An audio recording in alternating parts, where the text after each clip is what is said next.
और चलिए वो तस्वीरें भी आपको दिखाते हैं। राष्ट्रपति रामनाथ कोविंद जिनकी विदाई समारोह की तस्वीरें आप अपने टीवी स्क्रीन पर देख रहे हैं।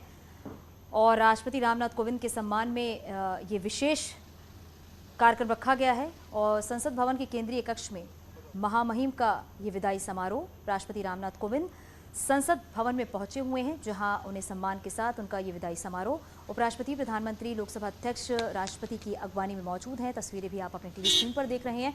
और राष्ट्रपति रामनाथ कोविंद के सम्मान में ये विशेष आयोजन किया गया है, जहां आप देख रहे हैं कि प्रधानमंत्री नरेंद्र मोदी, लोकसभा स्पीकर ओम बिरला यहाँ पर मौजूद हैं। और संसद भवन में ये विदाई समारोह का कार्यक्रम चल रहा है, जहाँ पर रामनाथ कोविंद मौजूद हैं, उपराष्ट्रपति भी यहाँ पर मौजूद हैं। और ये तस्वीर संसद भवन की है, जहां पर विदाई समारोह का ये कार्यक्रम संसद के सेंट्रल हॉल में विदाई समारोह का ये कार्यक्रम रखा गया है, जहां पर राष्ट्रपति रामनाथ कोविंद को विदाई दी जा रही है। क्योंकि अब नए राष्ट्रपति जो अपना कार्यभार संभालेंगी, उससे पहले रामनाथ कोविंद जो कि संसद भवन में मौजूद हैं, सेंट्रल हॉल की ये तस्वीर आप देख रहे हैं, जहां पर विदाई समारोह का ये कार्यक्रम रखा गया है।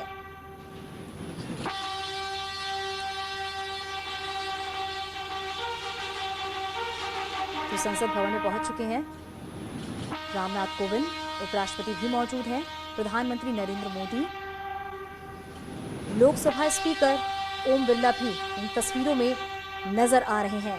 ये विदाई समारोह का विशेष आयोजन संसद के सेंट्रल हॉल में रखा गया है।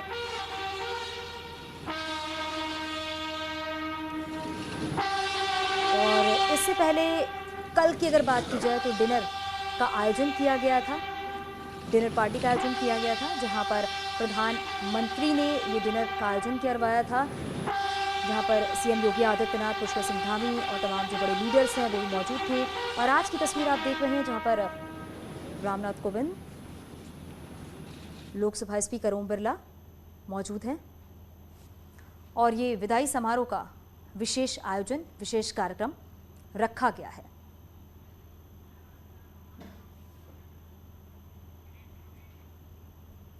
और राष्ट्रगान सेंट्रल हॉल में, राष्ट्रगान के बाद रामनाथ कोविंद की विदाई समारोह का ये कार्यक्रम रखा गया है। और अब नई राष्ट्रपति जो हैं वो द्रौपदी मुर्मू होंगी। उससे पहले जो मोदी कैबिनेट के मंत्री हैं वो भी इन तस्वीरों में नजर आ रहे हैं। और अभी राष्ट्रगान गाया जा रहा है। ये तस्वीर आप देख रहे हैं संसद के सेंट्रल हॉल में, जहां पर रामनाथ कोविंद मौजूद हैं। और अब राष्ट्रगान होने के बाद रामनाथ कोविंद को ये विदाई समारोह का विशेष आयोजन किया गया है। विशिष्ट जनों को सादर नमस्कार। फेयरवेल, विदाई, यह शब्द सुनते ही मन भर उठता है, लेकिन कर्तव्य पथ पर निरंतर अग्रसर रहने वालों के लिए यह जीवन की किताब का एक अहम पन्ना बन जाता है, जहां ठहराव नहीं, नया आरंभ होता है। आज ऐसे ही एक सुनहरे पन्ने को संसद की इस किताब में स्वर्ण अक्षरों से अंकित करने और यादों को संजोकर यहां से कदम आगे बढ़ाने के लिए हम सभी संसद के ऐतिहासिक केंद्रीय कक्ष में एकत्रित हुए हैं। आप सभी का स्वागत, अभिनंदन। अब मैं भारत के माननीय उपराष्ट्रपति जी एवं राज्यसभा के सभापति श्री एम वेंकैया नायडू जी से अनुरोध करती हूं कि वे माननीय राष्ट्रपति जी का स्वागत करें।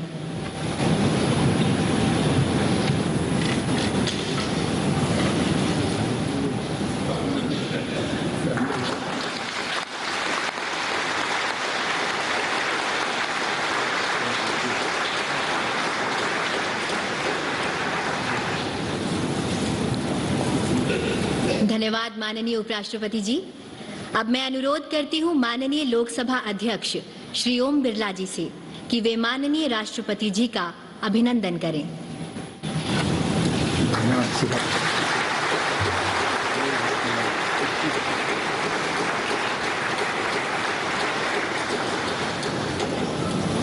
धन्यवाद मान्यवर।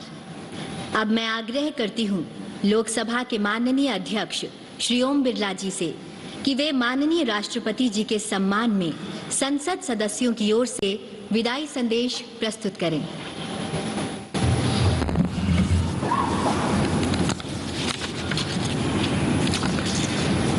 माननीय राष्ट्रपति जी, माननीय उपराष्ट्रपति जी, माननीय प्रधानमंत्री जी, माननीय मंत्रीगण, संसद के दोनों सदनों के माननीय सदस्यगण, अतिथिगण, माननीय राष्ट्रपति जी के प्रति हम सबके भावों की अभिव्यक्ति करने वाला एक सम्मान पत्र मैं अब आपके समक्ष पढ़ना चाहता हूं। माननीय राष्ट्रपति महोदय श्री रामनाथ कोविंद जी, भारत की संसद के दोनों सदनों के सदस्यों के लिए आज गर्व का अवसर है कि जब वे राष्ट्र की ओर से आपके प्रति कृतज्ञता, सम्मान, श्रद्धा और साधुवाद व्यक्त करने के लिए एकत्रित हुए हैं। भारत गणराज्य के राष्ट्रपति के रूप में 5 वर्ष के कार्यकाल के दौरान आपने इस सर्वोच्च पद की गरिमा और शालीनता को नव उत्कर्ष प्रदान किया है। इसके लिए हम सब हृदय से आपका आभार प्रकट करते हैं। महोदय, उत्तर प्रदेश के कानपुर जिले के एक छोटे से गांव परोग से भारत के राष्ट्रपति के शीर्ष पद तक पहुंचने की आपकी यात्रा हमारे लोकतंत्र की एक अद्भुत एवं प्रेरक उपलब्धि है। सुदीर्घ सार्वजनिक जीवन में राष्ट्रहित तथा जनसामान्य के कल्याण को लक्षित करके लिए किए गए कार्यों से आपने ये सिद्ध किया है कि आप एक बहुआयामी संवेदनशील जनसेवक हैं। वर्ष 1971 में दिल्ली बार काउंसिल के एक अधिवक्ता के रूप में अपने करियर की शुरुआत करने के बाद आपने दिल्ली उच्च न्यायालय और भारत के उच्चतम न्यायालय में अपनी सेवाएं प्रदान करते हुए निर्धन और वंचित लोगों की पूरी समर्पण के साथ मदद की है। उसके उपरांत राज्यसभा के सदस्य के रूप में अपने 2 कार्यकालों के दौरान आपने संसदीय समिति के सदस्य के रूप में तथा राज्यसभा की आवास समिति के सभापति के पद पर रहते हुए देश को अपना महत्वपूर्ण योगदान दिया है। महोदय, आपका दृढ़ विश्वास है कि शिक्षा सशक्तिकरण का सर्वश्रेष्ठ साधन है।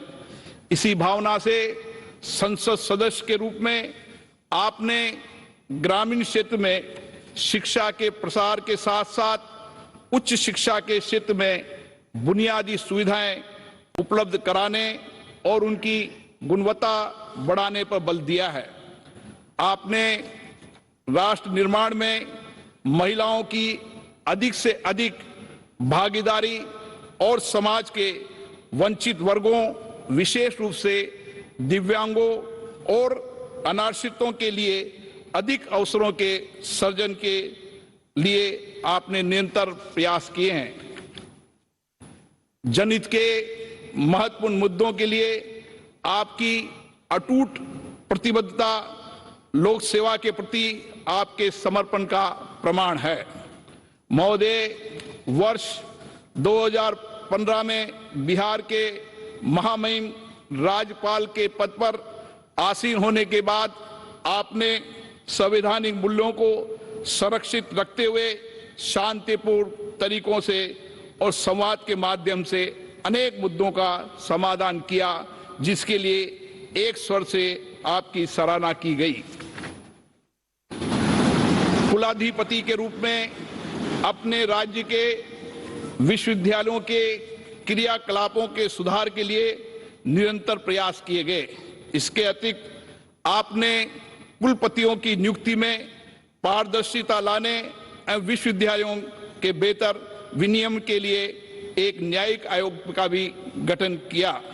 महोदय, जब आपको वर्ष 2017 में भारत गणराज्य के 14वें राष्ट्रपति के रूप में भारत के राष्ट्राध्यक्ष का दायित्व मिला, तो आपने अपने पद की अपेक्षाओं एवं चुनौतियों को गरिमा एवं विनम्रता से स्वीकारते हुए पदभार को ग्रहण किया। आपके विनम्र स्वभाव तथा कार्यशैली ने हम सभी सांसदों के मन में एक विशिष्ट स्थान बनाया है। संसद में दिए गए आपके अभिभाषण, आपकी दूरदर्शिता देश के समक्ष उपस्थित राजनीतिक एवं सामाजिक विषयों की गहरी समझ एवं उनके समाधान हेतु आपकी स्पष्ट सोच को प्रदर्शित करते हैं। आपके अभिभाषण ने सभी दलों के लोगों को समान रूप से प्रेरित किया है और उनके दायित्वों के प्रति भी जागृत किया है। यही कारण है कि आपको सभी दलों के नेताओं का पूर्ण सहयोग मिला है तथा हम सब आपको संवैधानिक मूल्यों एवं आदर्शों के संरक्षक के रूप में देखते हैं। हमें स्मरण है कि पद ग्रहण करने के बाद जब आप पहली बार अपनी जन्मस्थली गए थे, तब आपने भाव विभोर होकर वहां की धरती को नमन किया था तथा कानपुर की अपने शिक्षण संस्थान में आपने मंच से नीचे उतरकर शिक्षकों का चरण स्पर्श किया था। आपकी इन्हीं विशेषताओं ने नागरिकों का दिल जीता है और वे आपके साथ विशेष जुड़ाव महसूस करते हैं। महोदय, राष्ट्रपति के रूप में आपके कार्यकाल को अनेक मधुर और स्मरणीय पलों के कारण सदैव याद रखा जाएगा। स्वतंत्रता दिवस पर राष्ट्रपति भवन में आयोजित उस एट होम रिसेप्शन को आज भी याद किया जाता है, जिसमें आपने असंख्य लोगों का जीवन बचाने वाले कोरोना योद्धाओं को सम्मानित करने के लिए उन्हें मुख्य अतिथि के रूप में आमंत्रित किया था।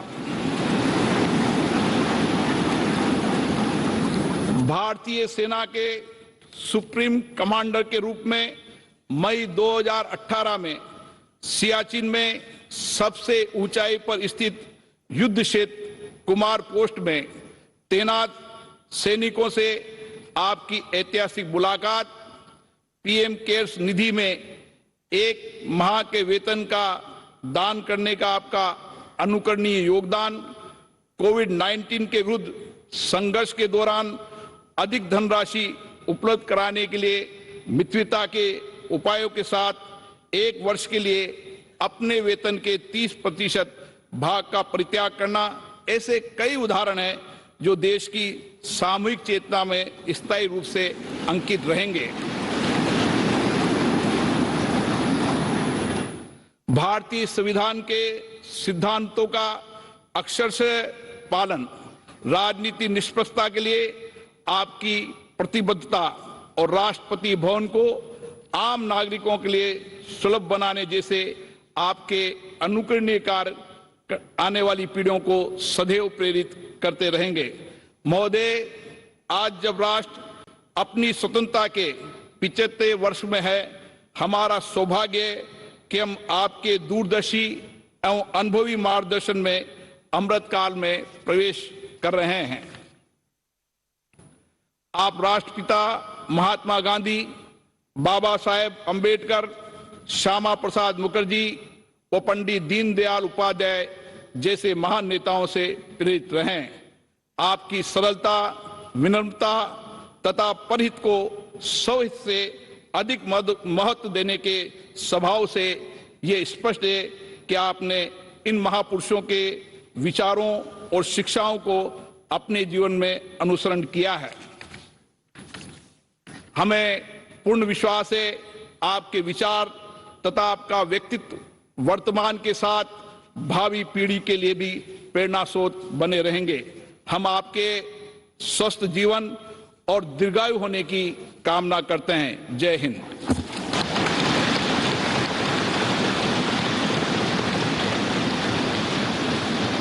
धन्यवाद माननीय लोकसभा अध्यक्ष जी।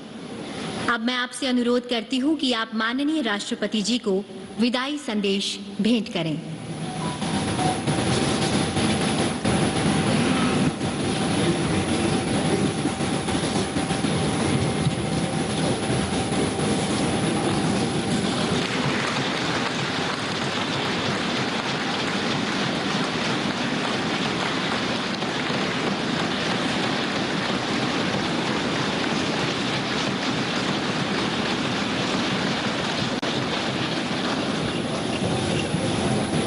धन्यवाद मान्यवर।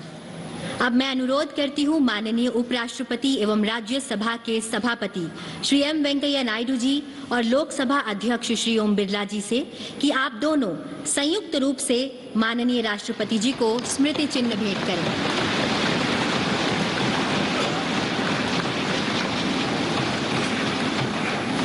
अब आप दोनों से अनुरोध है कि आप माननीय राष्ट्रपति जी को हस्ताक्षर पुस्तिका भेंट करें।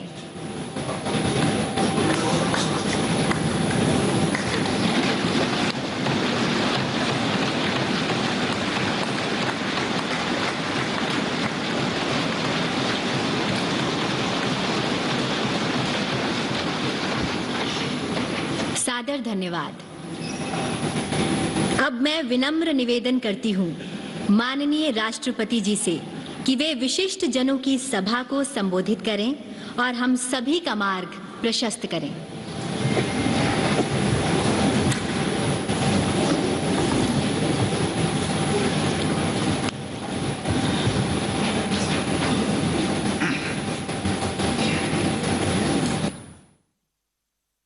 राष्ट्रपति श्री एम वेंकैया नायडू जी, प्रधानमंत्री श्री नरेंद्र मोदी जी, लोकसभा के अध्यक्ष श्री ओम बिरला जी, राज्यसभा के उपसभापति श्री हरिवंश जी, सभी सम्मानित सांसदगण, विशिष्ट अतिथिगण, देवी और सज्जनों, आज आप सबसे जब मैं विदा ले रहा हूं तो मेरे हृदय में अनेक पुरानी स्मृतियां उमड़ रही हैं। इसी परिसर में, जिसे सामान्यतया सेंट्रल हॉल के रूप में जाना जाता है, बरसों तक एक सांसद के रूप में मैंने ना जाने कितने सहयोगी सांसदों के साथ यादगार पल बिताए। 5 साल पहले इसी सेंट्रल हॉल में मैंने राष्ट्रपति के पद की शपथ ली थी। सांसद होने के नाते आप सभी का इस लोकतंत्र के मंदिर में एक प्रतिष्ठित स्थान है और मेरे हृदय में भी आप सबके लिए एक विशेष स्थान है और सदैव बना रहेगा।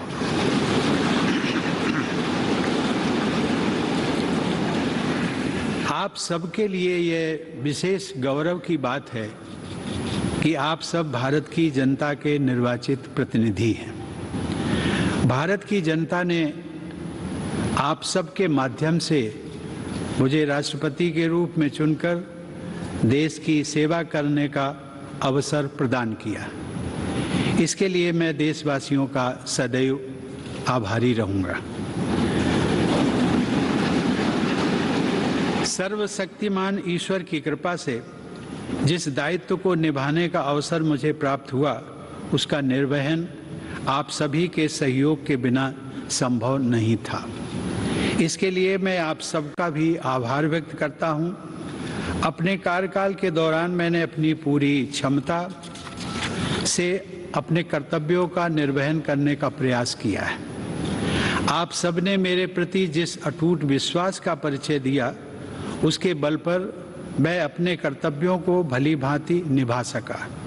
मेरे सभी पूर्ववर्ती राष्ट्रपति मेरे लिए प्रेरणा का स्रोत रहे हैं। माननीय सदस्यगण, राष्ट्रपति और सांसद गण उसी विकास पथ के सह यात्री हैं जो हमारे देश को प्रगति की उच्चतर उपलब्धियों की ओर ले जा रहा है। इस पथ को प्रशस्त करने वाली महान विभूतियों ने हमारे संविधान की रचना करके हमारी लोकतांत्रिक व्यवस्था की नींव रखी।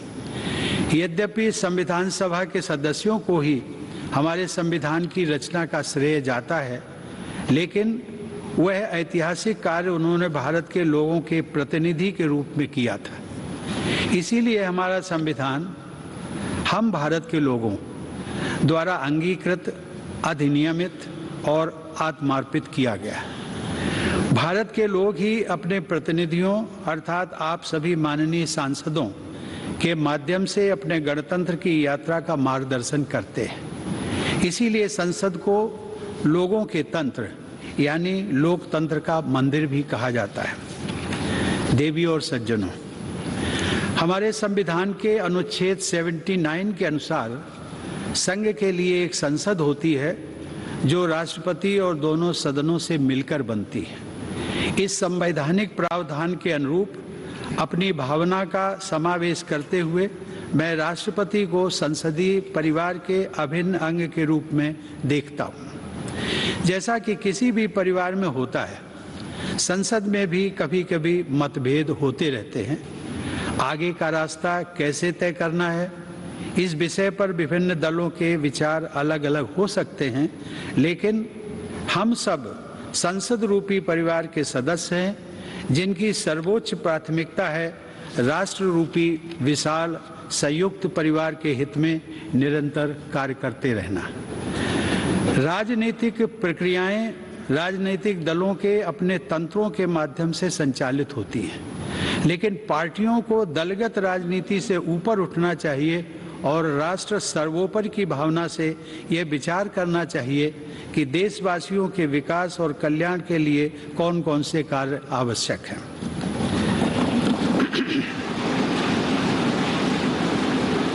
जब हम पूरे राष्ट्र को एक विशाल संयुक्त परिवार के रूप में देखते हैं तो ये समझ में आता है कि पारिवारिक मतभेदों को सुलझाने के अनेक रास्ते हो सकते हैं जो शांति, सद्भाव और संवाद पर आधारित होते हैं। विरोध प्रकट करने के अनेक संवैधानिक रास्ते राजनीतिक दलों और नागरिकों को उपलब्ध हैं।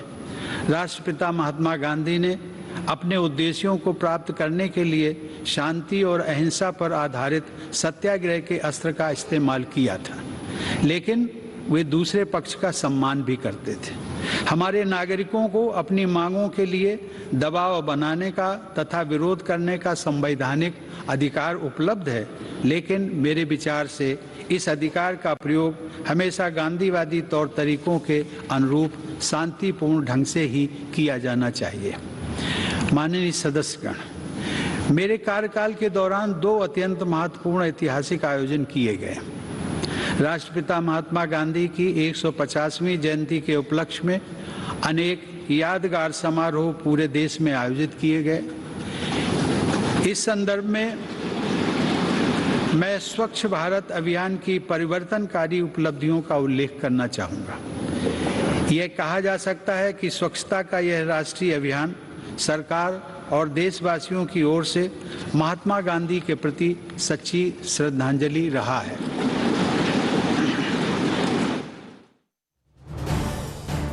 आप देख रहे हैं न्यूज़ 18 उत्तर प्रदेश उत्तराखंड।